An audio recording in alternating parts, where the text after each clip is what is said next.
diperkenalkan dengan orang yang sudah kenal Allah untuk menghantarkan kamu bagaimana supaya kenal dengan Allah. Sing sering kejeblug ya sirana luru wong bener tetapi ternyata penipu pirang-pirang gitu. Kane luru duit akhirnya luru merah delima akhirnya dudu luru Gusti Allah luru merah delima tulis saling babi rantai babi tulis ube tulis apa mending samurai tulis pering apakah sinting semua ini iya segala macam ya. Jadi bukan hanya orang itu mengaku nabi, orang ngaku wali juga banyak. Ya. Jadi artinya bahwa kalau orang ngaku nabi mah langsung dapat reaksi ya. Tapi orang ngaku wali mah biasanya enggak. Tetapi persoalan kesaktian mah bukan berarti kalau nabi lebih sakti dari wali, siapa bilang? Bisa saja kalau kesaktian mah wali lebih sakti daripada nabi. Iya, seorang wali punya wilayah lebih luas daripada ini. Wedana kalau sambat, enak nih. Pakatnya diurun deh. Ya wes, pinter sih aku. Kenapa? Karena punya rakyat kan. Seperti Pak Ali Sadikin ditawari jadi duta besar.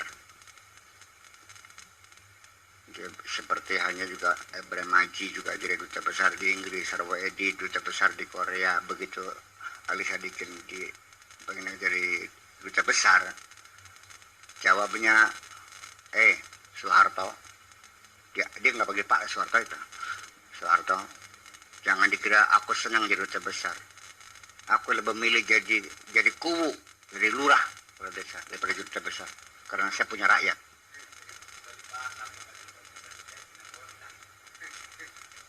Yang penmangan enak boleh. Iya, itu kalau tidak salah gitu. Kama abana zalika fi awalil bab 17 biqauli radhiyallahu anhu subhana man lam yaj'al ad-dalila ala awliyaihi illa min haythu ad-dalil alayhi wa lam yusilhum ilaihim illa man arada an yusilhu ilaih. Pada awal bab yang ke-17 ini Maha Suci Allah ya, yang tidak membuat dalil, tidak memberikan indikator, tidak menunjukkan tanda-tanda, alamat-alamat atas wali-walinya. Apa ciri-cirinya sengaja tidak diberikan. Makanya bohong kalau orang bilang ciri-cirinya wali. Nggak mungkin. Kalau engkau itu mengintai cirinya seseorang wali, kalau meludah tidak pernah ke kanan selalu ke kiri, lamun perlu lagi dititenikah ngidue dengan pisan kan kah?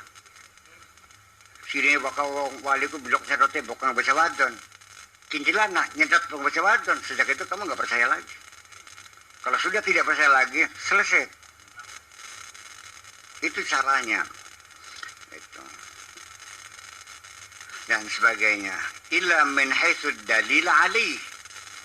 Kecuali dipandang dari sisi ad-dalilu alaih.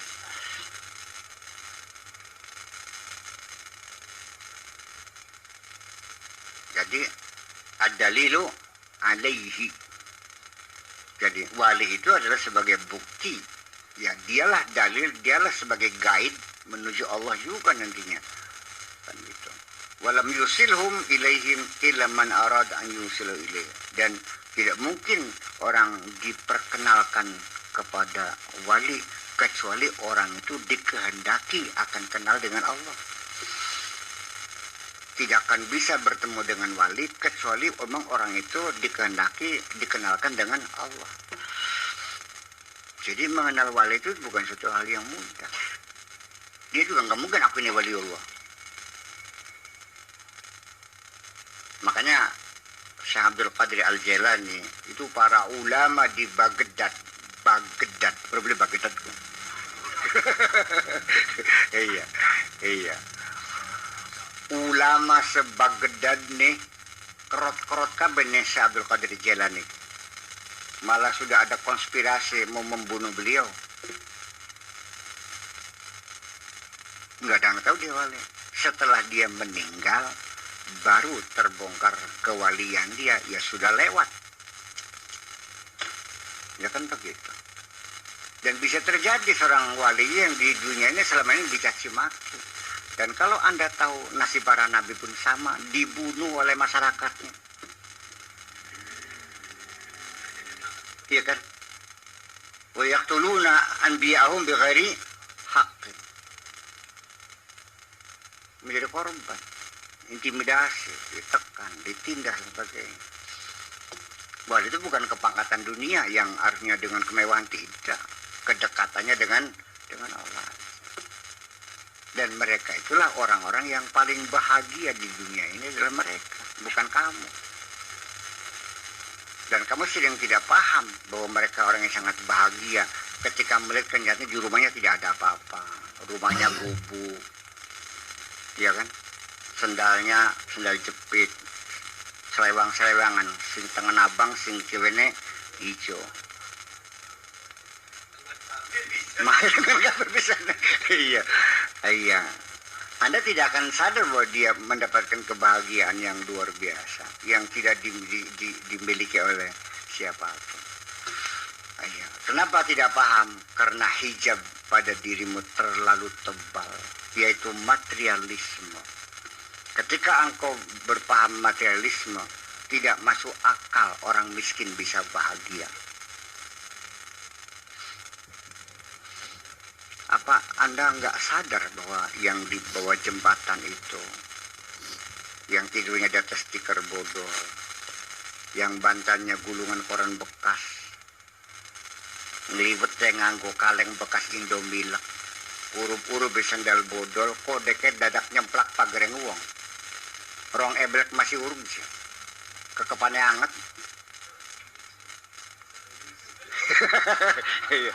Daripada mereka yang mobil mewah, rumah mewah, tetapi dalam kegelisahan dan penderitaan. Iya, dengan dosa-dosanya mereka oleh Allah dihukum masuk sel. Selnya Allah di dunia lebih sempit daripada selnya polsek. Selnya polsek masih 4x2 atau 2x2 masih bisa seloncor. Kalau Allah yang ngesel lebih sempit dari badanmu, sehingga napas pun susah, ngik sesek ambekannya. Beli bisa turu, mangan blenak, turu blenak, awak pegel kabeh. Suara bayi menjengkelkan, suara burung berkicau merisaukan. Iya. Anak bunyi kucing kretek maju lap mana. Di mana senangnya? Iya, baru ketika kita dalam kedamaian setelah mendapat pencerahan, baru kita terbangun dan baru terjadi perubahan. Ternyata suara bayi menangis adalah suara yang paling merdu di dunia. Dan ternyata burung kicau berkicau di pagi hari itu sangat merdu sekali, sangat indah sekali. Ya, hal yang semacam itu kenapa tidak paham? Ya karena Anda sudah terjebak dalam materialisme. Semuanya diukur dengan benda. Bersahabat pun milih. Bakal kere memong. Gua apa? Berarti kita sini tombok pengkon. Itu persoalan. Iya.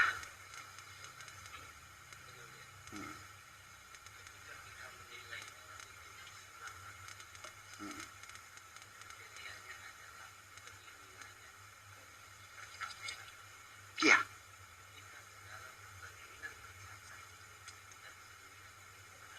Iya. Iya.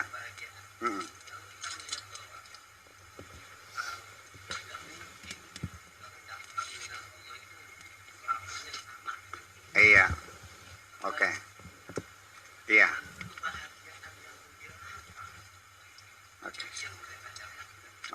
rumusnya saya jawab rumusnya. Memang kita menilai orang ketika cita-cita orang itu tercapai, banyak tercapai, dia bahagia. Ketika tidak tercapai, dia sengsara. Ya kan seperti itu. Sekarang saya tanya, cita-cita yang ada pada diri kita ini, banyak yang tercapainya apa banyak gagalnya? Kalau begitu kita banyak susahnya dong. Sudah rumusnya seperti itu. Berarti kita banyak susahnya. Jadi bagaimana supaya kita jangan susah? Ya kalau begitu lebih baik kita tidak usah punya cita-cita.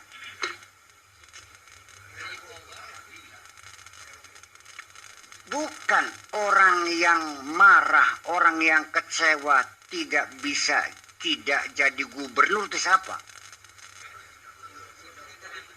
Nah kalau saya tidak pernah pengen jadi gubernur, saya nggak jadi, saya kecewa nggak? Jadi semakin banyak cita-citamu, semakin banyak penderitaanmu kalau begitu. Jadi oke deh, saya tolerir lah, ditolerir. Kalau saya tidak bercita-cita memang sulit ya kan begitu. Tapi ya minimal mengendalikan, meminimais cita-cita itu. Untuk apa?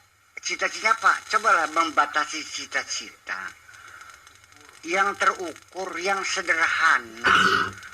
Baka pengen tuku kelambi ya padu asal yang nutupi aurat. Pengen dua rumah padu asal aja kebocoran. Pengen bisa mangan sing penting padu asal wareg beres. Itu yang murah. Kebutuhan pokok itu murah. Yang mahal itu kan karena ingin disanjung.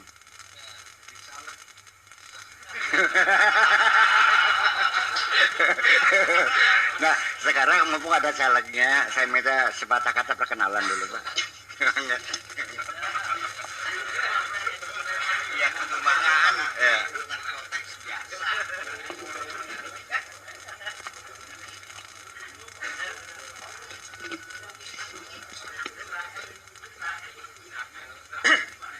Assalamualaikum warahmatullahi wabarakatuh. Bismillah, alhamdulillah, asyhadu an la ilaha illallah wa asyhadu anna Muhammadar Rasulullah sallallahu alaihi wasallam wa ala alihi washabihi amma ba'd.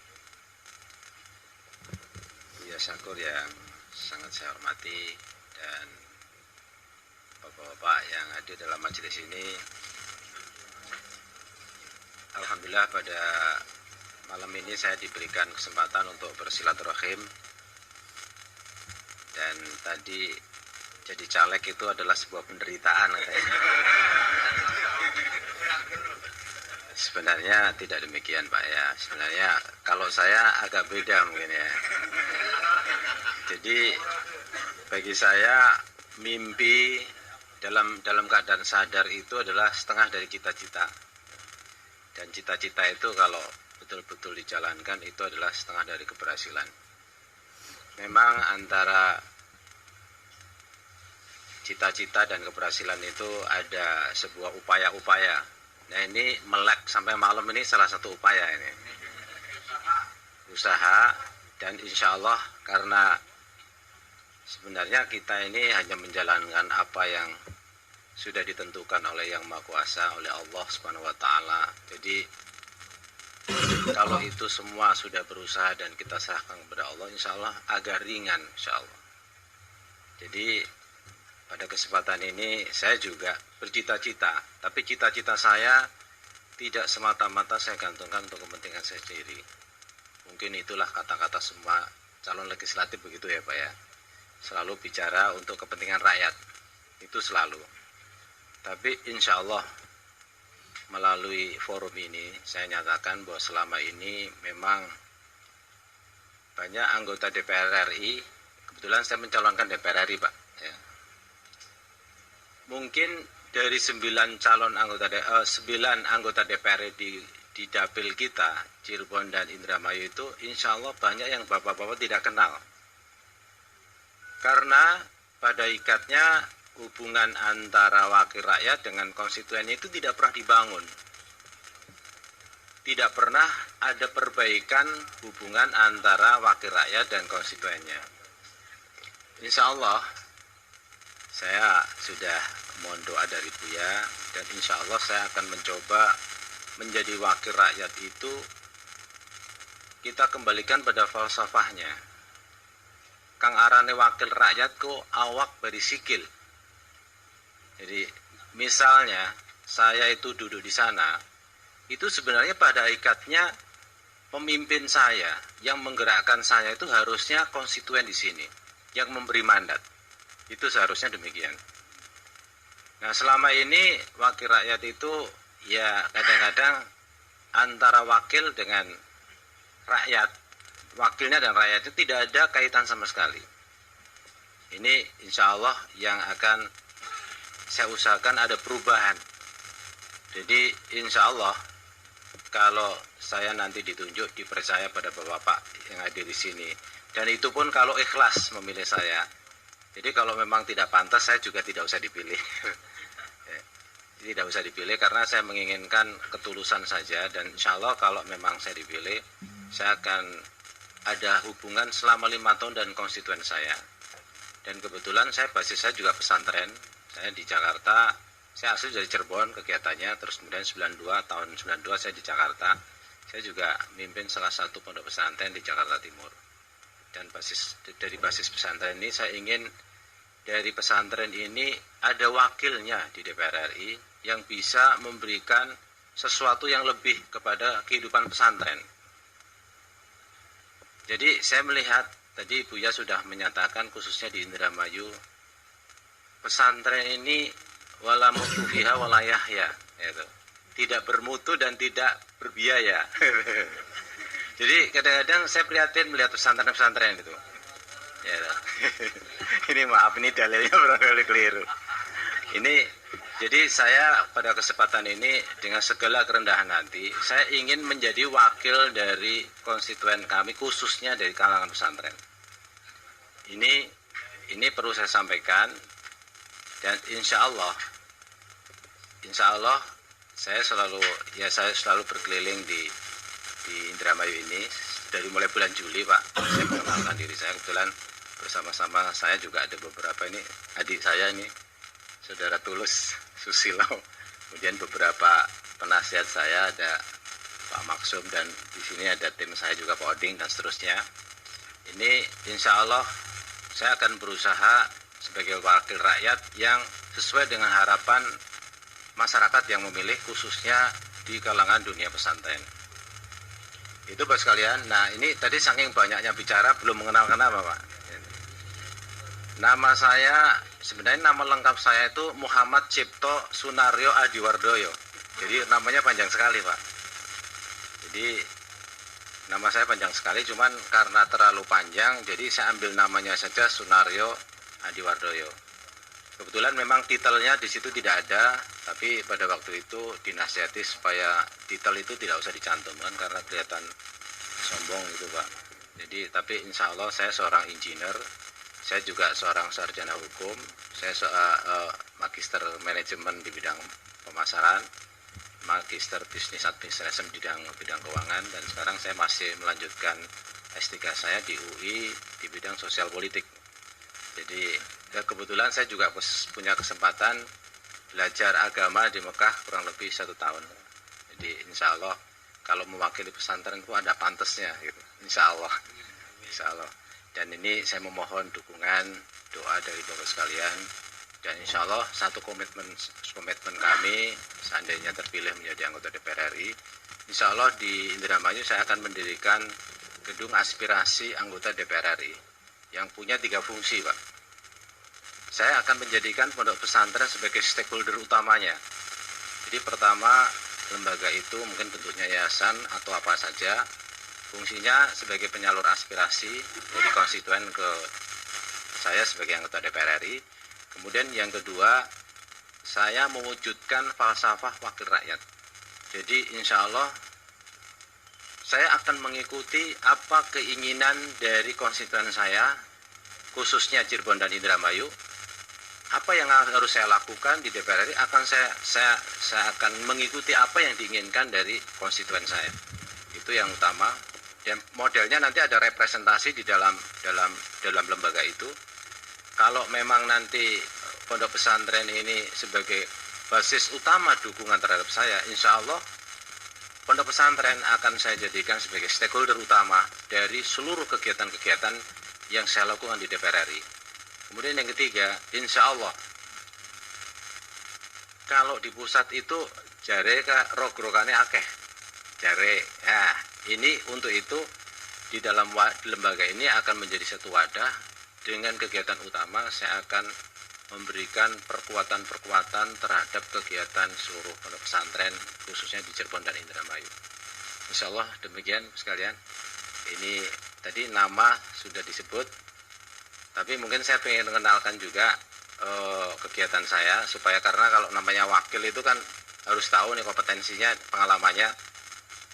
Jadi pertama, saya sebenarnya ada satu keprihatinan yang mendalam, dan ini sebagai warisan dari orang tua saya. Orang tua saya adalah Warlan Siswowardoyo, itu adalah sekretarisnya Pak Hatta. Insya Allah di buku-buku sejarah yang lama itu foto bapak saya ada. Dan bapak saya itu adalah salah satu yang ikut mendirikan koperasi-koperasi di seluruh Indonesia ini. Dan mungkin sampai hari ini bapak-bapak mungkin kurang percaya dengan lembaga koperasi, tapi bapak perlu ketahui bahwa di Eropa itu perusahaan-perusahaan besar itu semua dimiliki oleh koperasi, Pak. Dan saya ingin mendorong koperasi itu khususnya di pondok-pondok pesantren. Kebetulan kegiatan saya di ISMI itu salah satu organisasi yang saya duduk di sana. Saya sebagai Dewan Pakar sejak tahun 93 itu, kalau bapak-bapak kenal PMT, Pinbook, Koperasi Syariah, itu salah satu arsiteknya adalah saya. Dan kebetulan saya juga memiliki lab BPR Syariah di Jakarta Timur. Kemudian saya aktif di MKGR, jadi saya sebagai sekjen MKGR. MKGR itu barangkali agak aneh kan, itu musyawarah keluargaan gotong royong, itu pendiri Partai Golkar. Terus kemudian saya juga menjadi salah satu pengurus di DPP Partai Golkar. Dan mungkin sampai hari ini bapak-bapak mungkin kurang percaya dengan lembaga koperasi, tapi bapak perlu ketahui bahwa di Eropa itu perusahaan-perusahaan besar itu semua dimiliki oleh koperasi, Pak. Dan saya ingin mendorong koperasi itu khususnya di pondok pesantren. Kebetulan kegiatan saya di ISMI itu salah satu organisasi yang saya duduk di sana. Saya sebagai Dewan Pakar sejak tahun 93 itu, kalau bapak-bapak kenal PMT, Pinbook, Koperasi Syariah, itu salah satu arsiteknya adalah saya. Dan kebetulan saya juga memiliki lab BPR Syariah di Jakarta Timur.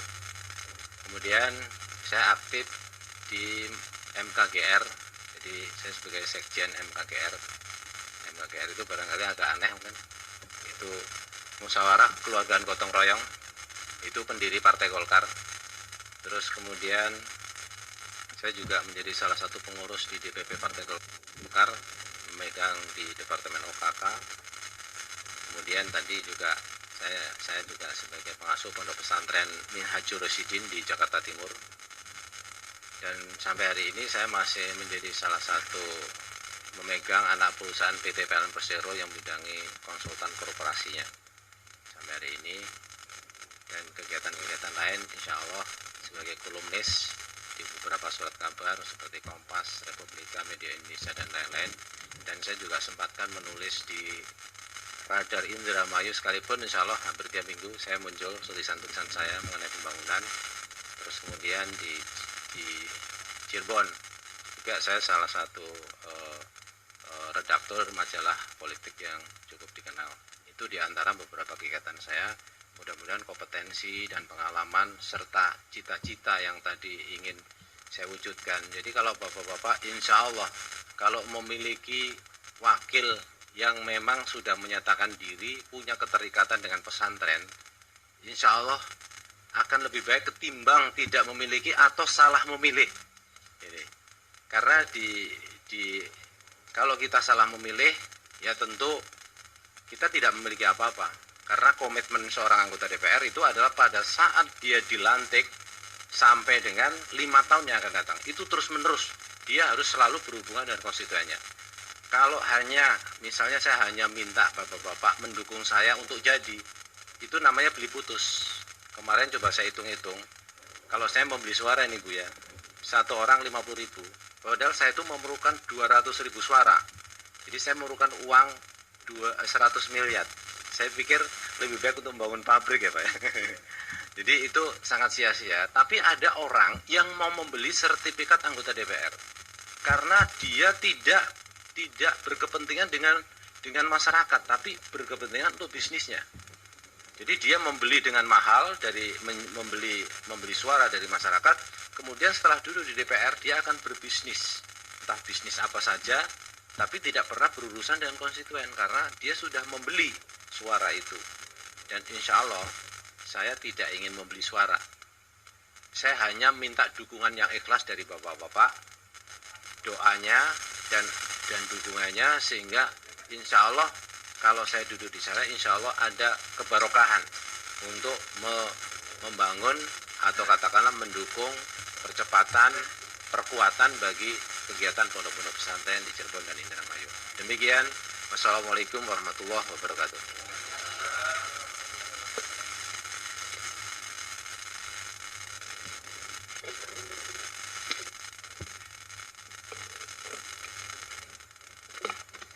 Iya, itulah sekilas ringkas, padat, jelas, gamblang. Ya, siapa Pak Sunario? Pokoknya barangkali nggak ingat tuh Pak Sunario aja lah. Gitu. Nah itu, jadi ya artinya bahwa itu cita-cita. Ya kan gitu. Apa bedanya dengan keinginan? Apa bedanya dengan kemauan?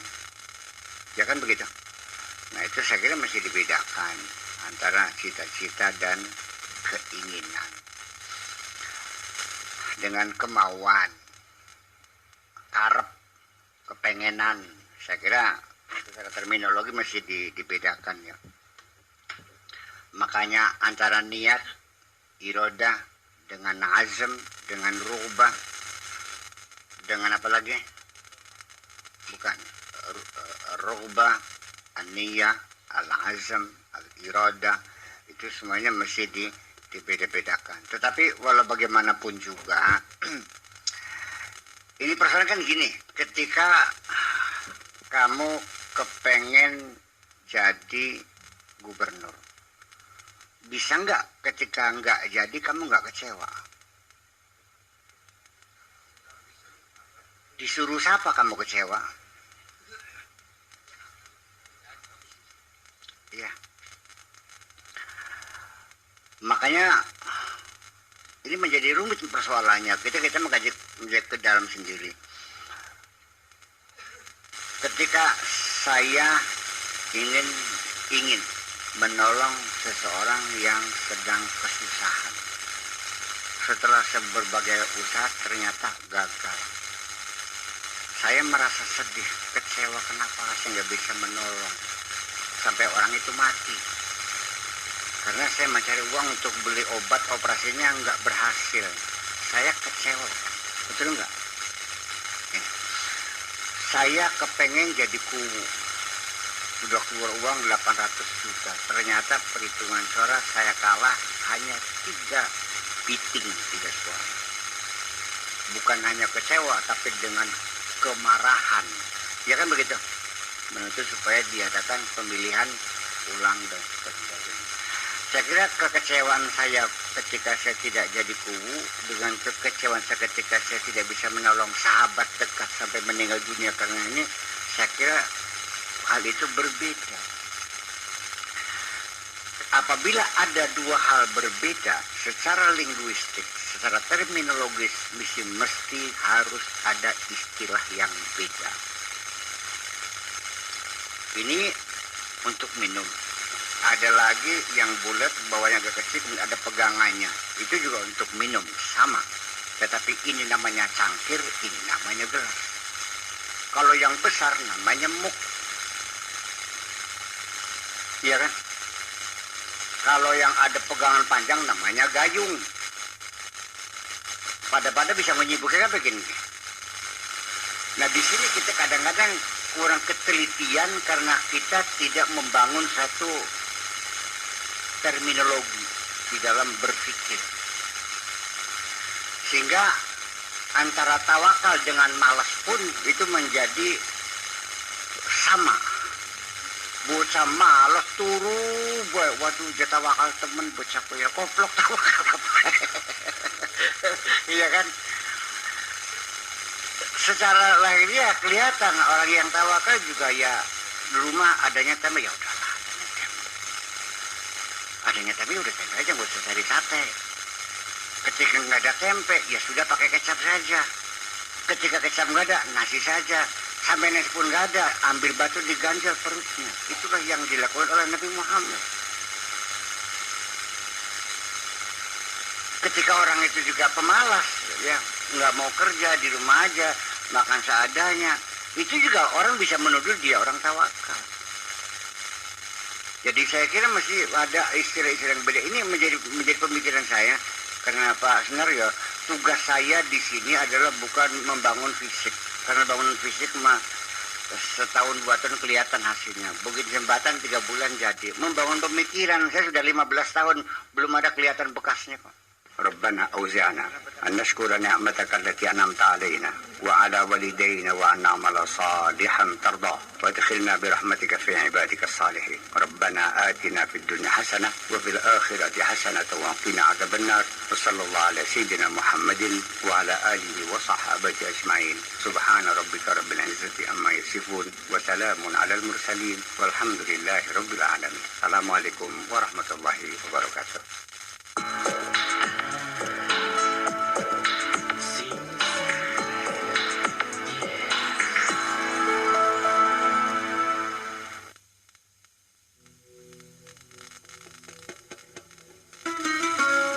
Saatnya azan maghrib.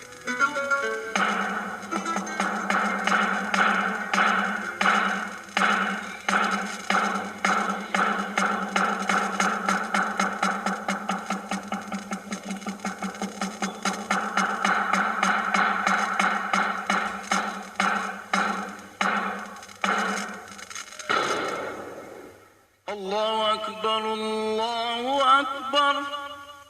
Allahu Akbar, Allahu